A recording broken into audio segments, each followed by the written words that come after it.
Greetings, greasers. Welcome to another episode of Creative Creationism.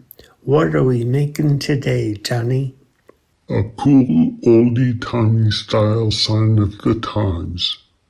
Alrighty, time to learn some sign language.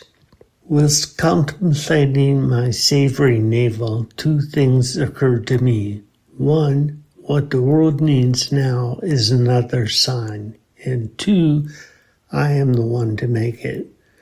More to the point, I wanted to try sign writing, a sign with character, like the signs for Ye Olde Ice Cream Shoppy or Ted's Garage, Mechanic on Duty. I needed the sign to declare something. It's springtime, and my lawn is infested with the renegade bulbs that flower in the spring for a week or two, and I have a gloriously colored lawn. I don't water it, so it looks dead for most of the year, but those 2 weeks are super fine. Sign-worthy, one might say. It's obvious that mine is lawn of the month for April, May, and now I'm going to memorialize that on a sign. I had a hunk of 1x12 that I cut into roughly golden ratio proportions, sanded and primed. Those cool old signs are painted with enamel paint and the accoutrement needed to carry it. That's a big initial investment, and I steer right around that to something I already have, acrylic paint. That means I'm not really sign writing. I'm making a sign in sign writing style, and I'll point out the differences that I know of and what I learned as we adventured together. The idea was a blended sky above a lawn for background and my new honor and text printed over that.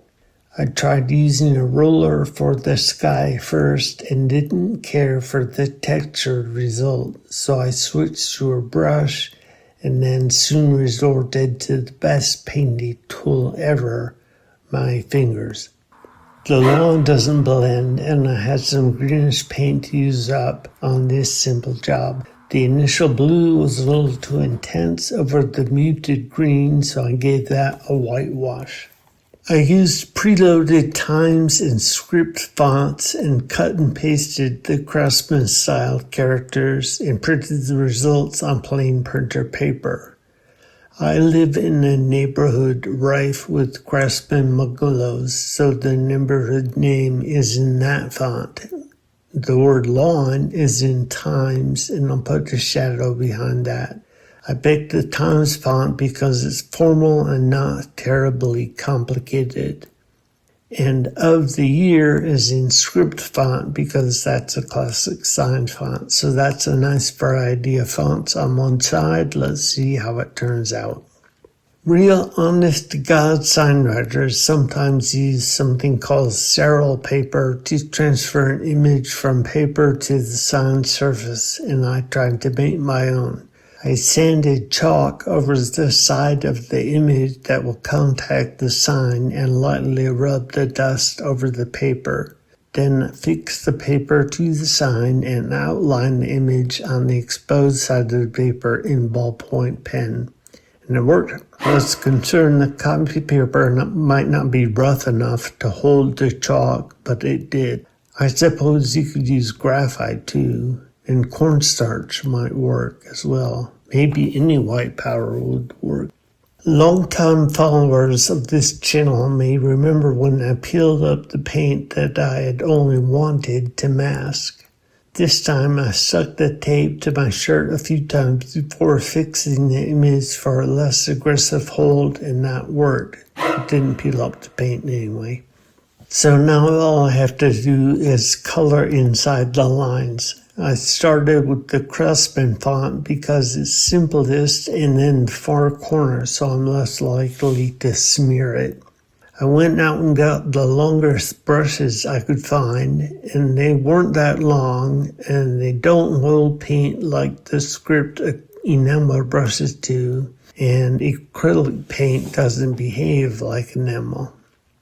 For sign writing, I've been advised to water down my acrylic paint way more than I normally would, and I believe that to have been a bum steer. Thinner paint goes down smoothly, but it's a lot of brushwork. No long strokes here.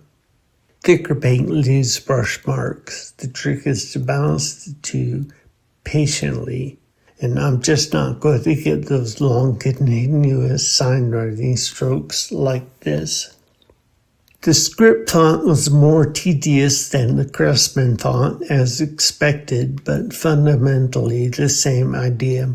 The lawn part was more of an adventure. My stencil had the script and the shadow both, and I transferred them together. Keeping track of which part is text and which part is shadow and which part is blank got tricky in the W and N.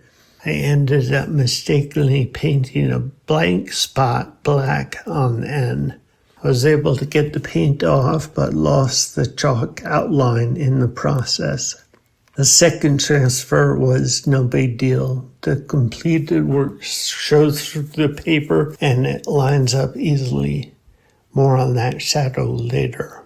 When I got to painting the shadow, I finally broke out my maul stick. This maul stick looks shockingly like a wooden dowel and is used to steady one's hands while you paint. It doesn't take much use to figure it out, and it does calm the tremor. You can see that here.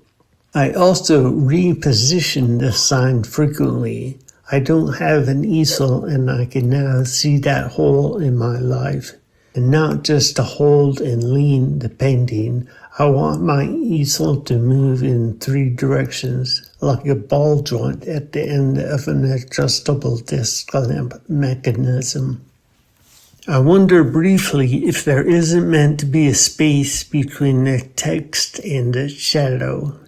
After double-checking the physics of light, I carried on with the shadows abutting the text. Looking at the result, I really felt like it would pop more if there were a blank space between the two. And sure enough, actual sign writers do leave a gap between text and shadow. This is one of those cases where what looks good and what's real aren't the same thing. The pop of that gap is worth more than the authenticity of a real shadow. At least here and now I think it is. But it's all 2D anyway, there is no shadow. In the name of pop, I did want to add some blades of grass and ended up putting in too many and tried to fix that by adding more. Then I went back and covered most of them up. I had considered border, but ditched that idea after the grass leaves showed too much clutter.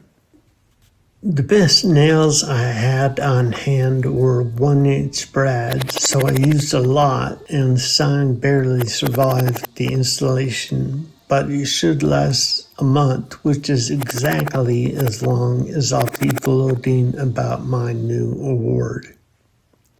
Hey champ, thank you for watching. Now stay braver than they are and go out and do something that's never been done before.